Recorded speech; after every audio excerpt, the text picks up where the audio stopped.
السلام عليكم ورحمة الله وبركاته. رجعت معكم فيديو جديد. مقطع اليوم بيكون بعلمكم كيف تناظرون مباريات الدوري، أي دوري بصراحة، كان الدوري السعودي، الدوري الإسباني، وحتى تصفيات كأس آسيا المؤهلة لكأس العالم اللي بتيجي باقي أتوقع أسبوع أو شيء، والدوريات كلها زي الدوري الإسباني الفرنسي، يعني أي مباراة في بالكم تبغون تشوفونها، يعني أكيد بس الكبيرة يعني. المهم، الطريقة مرة سهلة. أنا أشوف كثير يناظرونها على اليوتيوب، يعني يتابعون المباريات من اليوتيوب. هذا شيء غلط، لأن اليوتيوب دائما يكون يعني يكون مغوش أو مشوش أو شيء زي كذا. المهم يا أخوان، بتروحون عند سفاري. طبعا الطريقة الآيفون، أندرويد، آيباد، حتى يعني نصور في آيباد وما عندي أي مشكلة. المهم تيجي تكتب يلا لايف،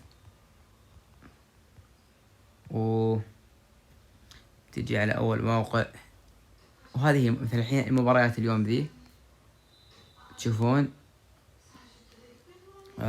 بشوف كذا. اتوقع هذه بادية، طلائع الجيش ومدري ايش الاسماعيلية. المهم بس هذا اللي بادية الحين، فبدخل اوريكم كيف تبدي وما في اي مشكلة يعني. تضغط هنا اصحاب المهارات اللي انا بقول عليهم يعني، ودول على سبيل المثال لعيبه كتير موجوده ايضا. طبعا الجودة ما هي كويسة عشان اللعبة اتوقع الدوري المصري، بس لعبات برشلونة وريال مدريد والدوريات القوية ذي، او الدوري الانجليزي، بتكون يعني بي ان سبورت وبدون اي حقوق او شيء. بس والله يعني وش اللي استمنى اتمنى انكم استفدتوا كذا. لا تنسون لايك، تكفون اشتراك وحركاتكم، يعني ما يبغى اقوله، بس والله ما اسلم.